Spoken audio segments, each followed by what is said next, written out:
আসসালামু আলাইকুম প্রিয় অডিয়েন্স, আমাদের হাতে চলে এসেছে সর্বশেষ আপডেট আন্তর্জাতিক সংবাদ। শুরুতেই সংবাদ শিরোনাম। এবার লেবাননে নিহতের সংখ্যা বেড়ে 569, শীর্ষ কমান্ডার হারালো হিজবুল্লাহ।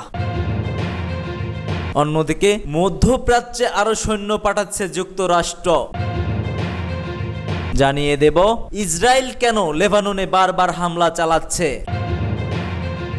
এদিকে নেতানিয়াহুকে হিটলার বললেন এরদোগান। আরও থাকবে জাতিসংঘে বাইডেনের ভাষণে ইউক্রেনের গাজা যুদ্ধের উপর গুরুত্ব আরোপ, পূর্ণমাত্রায় সমর্থন জানালেন বাইডেন যুক্তরাষ্ট্রকে। এবং সর্বশেষ থাকবে বাংলাদেশের পাশে থাকার প্রতিশ্রুতি করলেন বাইডেন। খুশি ডক্টর মোহাম্মদ ইউনূস। এতক্ষণ শুনছিলেন সংবাদ শিরোনাম, এবার বিস্তারিত। তার আগে বলে যাবেন কে কোথা থেকে আমাদের ভিডিওটি দেখছেন। ভিডিওটি ভালো লাগলে অবশ্যই একটি লাইক করবেন এবং সাবস্ক্রাইব করে আমাদের সঙ্গেই থাকবেন। শীর্ষ কমান্ডার হারালো হিজবুল্লাহ। লেবাননে নিহতের সংখ্যা বেড়ে 570। লেবাননে ইসরায়েলি হামলায় প্রাণ হারিয়েছে হিজবুল্লাহর অন্যতম সদস্য একজন কমান্ডার। এক বার্তায় সশস্ত্র গোষ্ঠীটি জানিয়েছে নিহত কমান্ডারের নাম ইব্রাহিম মোহাম্মদ কুবাইসি। এর আগে ইসরায়েলি সামরিক বাহিনী দাবি করেছিল বৈরুতে দক্ষিণে ঘোবেইরি শহরতলিতে এক বিমান হামলায় কুবাইসিকে হত্যা করা হয়েছে। ইসরায়েলি কর্মকর্তারা বলেছে ইব্রাহিম মোহাম্মদ কুবাইতি হিজবুল্লাহর বেশ কয়েকটি ক্ষেপণাস্ত্র ও রকেট ইউনিটের নেতৃত্বে ছিলেন। 2000 সালে 3 জন ইসরায়েলি সৈন্যকে অপহরণ করে হত্যার ঘটনাও তার হাত ছিল বলে দাবি করেছে কঠোর ইসরায়েলি। লেবানি স্বাস্থ্য কর্তৃপক্ষের তথ্য মতে গত সোমবার থেকে ইসরায়েলি হামলায় লেবাননে কমপক্ষে 570 জন নিহত এবং 1835 জন আহত হয়েছেন। হামলায় সংখ্যায় দেশটির দক্ষিণ অঞ্চলে ছেড়েছে হাজার হাজার মানুষ। গত সপ্তাহে লেবাননের একের পর এক পেজার ও ওয়াকিটকি বিস্ফোরণের কয়েক ডজন নিহত, হাজার হাজার মানুষ আহত। এর পিছনে ইসরায়েলি হাত রয়েছে বলে অভিযোগ উঠেছে, যদিও এই বিষয়ে কোনো মন্তব্যই করেনি কঠোর ইসরায়েলপন্থীরা। জবাবে ইসরায়েলকে লক্ষ্য করে কয়েকশো রকেট হামলা ছুড়েছে হিজবুল্লাহ, যদিও এর বেশিরভাগই ধ্বংস করার দাবি করেছে ইসরায়েলি বাহিনী। তারা বলছে গত মঙ্গলবারে ইসরায়েলের দিকে প্রায় 300 রকেট ছুড়েছেন লেবানিজ গোষ্ঠীটি। এতে মাত্র 6 জন আহত হয়েছে। সূত্র আল জাজিরা। মধ্যপ্রাচ্যে আরো সৈন্য পাঠাচ্ছে যুক্তরাষ্ট্র। পেন্টাগনের প্রেস সেক্রেটারি মেজর জেনারেল প্যাট রাইডার সোমবারে জানিয়েছিলেন লেবাননে ইসরায়েল ও হিজবুল্লাহ বাহিনীর মধ্যে সহিংসতা ব্যাপকভাবে বৃদ্ধি পাওয়ার পর যুক্তরাষ্ট্র মধ্যপ্রাচ্যে অল্প সংখ্যক অতিরিক্ত সেনা পাঠাচ্ছে। কত সংখ্যক সেনা পাঠানো হচ্ছে তা তারা কি করবে সে সম্পর্কে রাইডার বিস্তারিত কোনো বিবরণ দেয়নি। তবে যুক্তরাষ্ট্রের এক ঊর্ধ্বধনী কর্মকর্তা ভয়েস অফ আমেরিকাকে বলেন সেনা সংখ্যা কয়েক ডজন হবে এবং তাদের প্রাথমিক কাজ হবে বৃহত্তর অঞ্চলগুলোকে যুদ্ধ শুরু হলে যুক্তরাষ্ট্রের নাগরিকদের সম্ভাব্য সামরিক সহায়তায় স্থাপনা সাহায্য করা। যুক্তরাষ্ট্রের অপর এক কর্মকর্তা জোর দিয়ে বলেছেন পরিস্থিতি এখন এমন পর্যায়ে আসেনি যেখানে সামরিক বাহিনীর সহায়তায় প্রস্থ স্থানে প্রয়োজন ছিল। অন্য এক কর্মকর্তা ভয়েস অফ আমেরিকাকে বলেন যদি সরিয়েই নেওয়ার প্রয়োজন হয় যুক্তরাষ্ট্রের সামরিক বাহিনীর কাছাকাছি এলাকায় মেরিন সেনা মোতায়েন করেছে যারা মেশিনই পরিচালনা করতে পারে। সবাই নাম প্রকাশ না করে শর্তে জাতীয় নিরাপত্তা স্পর্শকাতর ইস্যু নিয়েই কথা বলছেন। লেবাননের অভ্যন্তরে হিজবুল্লাহ লক্ষ্যবস্তুতে ইসরায়েলি বাহিনীর কয়েক দফা হামলায় কয়েকশো মানুষ নিহত হওয়ার পর ঘটনা ঘটেছে। আঞ্চলিক যুদ্ধের ঝুঁকি বাড়তে থাকায় যুক্তরাষ্ট্রের পররাষ্ট্র মন্ত্রণালয় আমেরিকানদের লেবানন ছাড়ার জন্য সতর্ক করেছেন। সূত্র VOA।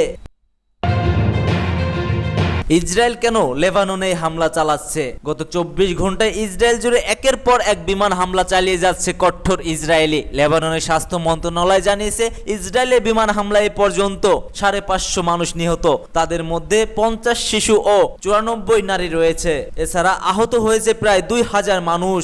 1975 সাল থেকে 1990 সালের গৃহযুদ্ধের পর থেকে লেবাননে এটি সবচাইতে ভয়াবহ হামলা। এতে 10,000-এরও বেশি মানুষ তাদের বাড়িঘর ছাড়তে বাধ্য হয়েছেন। ইসরায়েলি সেনাবাহিনীর বরাতে আল জাজিরা জানিয়েছে, ইসরায়েল মূলত সশস্ত্র গোষ্ঠী হিজবুল্লাহর উপর হামলা চালাচ্ছে যাতে তাদের বাচ্চাচ্যুত নাগরিকদের উত্তর অঞ্চলে ফেরত পাঠাতে পারে। এ লক্ষ্যে লেবাননে হিজবুল্লাহর 1000-এরও বেশি লক্ষ্যবস্তু হামলা চালিয়েছে দেশটি। এসব স্থান হিজবুল্লাহর শক্তি ঘাঁটি ও সামরিক স্থাপনা ছিল বলে দাবি করেছে। প্রতিরক্ষা মন্ত্রী ইয়োভাব গ্যালান্টো যুদ্ধ নতুন পর্যায়ে প্রবেশ করেছে বলে জানান। তিনি লেবাননের দক্ষিণ অঞ্চলে শক্ত মোতায়েনে ঘোষণা দেন। আর এক সংবাদ সম্মেলনে ইসরায়েলি সামরিক মুখপাত্র লেবানন স্থূল আগ্রাসনের দাবি নাকচ করে বলেন, উত্তর সীমান্তে আমাদের সব নাগরিককে নিরাপদে দেশে ফিরিয়ে আনতে যা যা করা দরকার আমরা সবই তা করব। হিজবুল্লাহর একটি মারাত্মক আন্তঃসীমান্ত অভিযানের ফলে হিজবুল্লাহ ও ইসরায়েলের মধ্যে 2006 সালে একটি পূর্ণাঙ্গ যুদ্ধ শুরু হয়। ইসরায়েলি বাহিনী হিজবুল্লাহর হুমকি মোকাবেলায় দক্ষিণ লেবাননের আক্রমণ করলেও গোষ্ঠীটি টিকে যায় এবং এরপর থেকে তাদের যোদ্ধা সংখ্যা বৃদ্ধি করা সহ নতুন ও উন্নত অস্ত্রের ভান্ডার গড়ে তোলেন। শেখ হাসান নাসরুল্লাহ একজন শিয়া ধর্মগুরু, যিনি 1992 সাল থেকে হিজবুল্লাহ নেতৃত্ব দিচ্ছে। এটিকে একটি রাজনৈতিক সেই সাথে একটি সামরিক বাহিনীও পরিণত করতে গুরুত্বপূর্ণ ভূমিকা পালন করছেন হাসান নাসরুল্লাহ। ইরান এবং তার সর্বোচ্চ নেতা আয়াতুল্লাহ আলী খামেনির সাথে ঘনিষ্ঠ সম্পর্ক রয়েছে নাসরুল্লাহর। এরদোগান নেতানিয়াহুকে হিটলার বললেন। তুরস্কের president Recep Tayyip Erdogan Israel প্রধানমন্ত্রী বেনিয়ামিন নেতানিয়াহুকে অ্যাডলফ হিটলারের সঙ্গে তুলনা করলেন। বললেন, যেমন করে হিটলারকে থামাতে হয়েছিল তেমনি নেতানিয়াহু ও তার নেটওয়ার্ককে মানবতার ঐক্য দিয়ে থামানো এখন খুবই জরুরি হয়ে পড়েছে। জাতিসংঘের ৭৯তম সাধারণ অধিবেশনে বক্তব্য রাখেন এই এরদোগান। গাজায় তারবিহীন হামলায় সামলানো এরদোগান বললেন, গাজা আজ শিশু ও নারী জন্য বিশ্বের বৃহত্তম কবরখানা পরিণত হয়েছে। ৪১,০০০-এরও বেশি ফিলিস্তিনি গত ৭ অক্টোবর থেকে নিহত হয়েছে, যার মধ্যে ১৭,০০০-এরও বেশি শিশু সরাসরি ইসরায়েলি বোমা ও গুলির শিকার হয়েছে। ফিলিস্তিনকে রাষ্ট্র হিসেবে স্বীকৃতি দিতে আহ্বান জানিয়ে তিনি বলেন, প্যালেস্টাইনের স্থানীয় সদস্য পদ পেতে এই যে পদক্ষেপ আমরা দেখছি এটি তাদের দীর্ঘ সংগ্রামের ফল। এ সময় তিনি জাতিসংঘের সমালোচনা করে বলেন, জাতিসংঘ তার প্রতিষ্ঠানকালীন লক্ষ্য পূরণে ব্যস্ত হচ্ছে এবং ধীরে ধীরে অকার্যকর হয়েও পড়ছে। বিশ্বের শান্তি এবং নিরাপত্তা কেবল 5টি স্থানীয় সদস্য দেশের স্বাধীনতা হওয়া নয়। তুর্কি প্রেসিডেন্ট আরও যোগ করেন, ইসরায়েলের চালানো হামলা জাতিগত বিধান এবং মানবতার উপর এক সরাসরি আক্রমণ। ইসরায়েল যেভাবে ফিলিস্তিনের ভূমি দখল করে যাচ্ছে এবং যেখানে নাটকীয় হামলা চালাচ্ছে তা মূলত একটি গণহত্যা। এটি নৈতিক অবক্ষয়ের একটি বিরল উদাহরণ। এরদোগানের ভাষায়, ইসরায়েলি কারাগারের বন্দীদের অবস্থার ছবি দেখে বোঝা যায় এগুলো আসলে অত্যাচারের কেন্দ্র। গাজায় আজ বিকেলে এবং মানবতার আশা ও জাতিসংঘের নীতি ও মূল্যবোধ ধ্বংস করে দিয়েছে। জাতিসংঘে বাইডেনের ভাষণে ইউক্রেনের গাজা যুদ্ধের উপর গুরুত্ব আরোপ। মার্কিন প্রেসিডেন্ট জো বাইডেন লেবাননে পূর্ণমাত্রা যুদ্ধের বিরুদ্ধে সতর্ক করলেন এবং বললেন, গাজা যুদ্ধের অবসানের সময় এসেছে। তিনি মঙ্গলবার জাতিসংঘের সাধারণ পরিষদে কয়েকশো নেতার সামনে তার ভাষণ দেন। ইসরায়েল ও হিজবুল্লাহর মধ্যে ক্রমবর্ধমান সংঘাতের কথা উল্লেখ করে বাইডেন বললেন, একটি পূর্ণমাত্রা যুদ্ধে কোনো পক্ষের স্বার্থ লাভ হবে না। তিনি বলেন, কূটনৈতিক সমাধান করা এখনো সম্ভব। গাজা ইসরায়েলি এবং হামাসের মধ্যে প্রায় 1 বছর ধরে চলা যুদ্ধের বিষয়ে বাইডেন দলগুলোকে একটি যুদ্ধবিরতি এবং বন্দি মুক্তি নিয়ে চুক্তির সতর্কগুলো চূড়ান্ত করার আহ্বান জানান। এই চুক্তি জাতিসংঘের নিরাপত্তা পরিষদ অনুমোদন করেছে।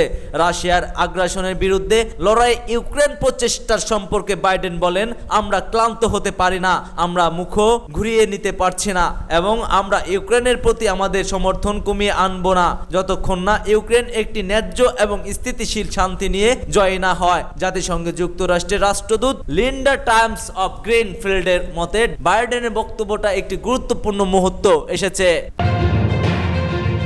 যে কোনো প্রয়োজনে বাংলাদেশের পাশে থাকবে যুক্তরাষ্ট্র, বললেন বাইডেন। জাতিসংঘের ৭৯তম সাধারণ অধিবেশন শেষে রাত ৯টার দিকে আয়োজিত দ্বিপাক্ষিক বৈঠকে বাংলাদেশের অন্তর্বর্তীকালীন সরকারের প্রধান উপদেষ্টা অধ্যাপক ডক্টর মোহাম্মদ ইউনূসকে যুক্তরাষ্ট্রের পূর্ণ সমর্থনের কথা জানান দেশটির প্রেসিডেন্ট জো বাইডেন। বৈঠকে ডক্টর ইউনূস বিগত সরকারের আমলে সব ধরনের নিপীড়নের বিরুদ্ধে শিক্ষার্থীদের সাহসী ভূমিকা ও বাংলাদেশের পুনর্গঠনে তাদের গুরুত্বপূর্ণ অবদানের কথা জানান বাইডেনকে। ডক্টর ইউনূস জোর দিয়ে বলেন দেশে পুনর্গঠনে তার সরকারকে অবশ্যই সফল হতে হবে। এ সময় মার্কিন প্রেসিডেন্ট জো বাইডেন যে কোনো প্রয়োজনে বাংলাদেশের সরকারের পাশে থাকার আশ্বাস দেন। সূত্র ইত্তেফাক অ্যান্ড পিও।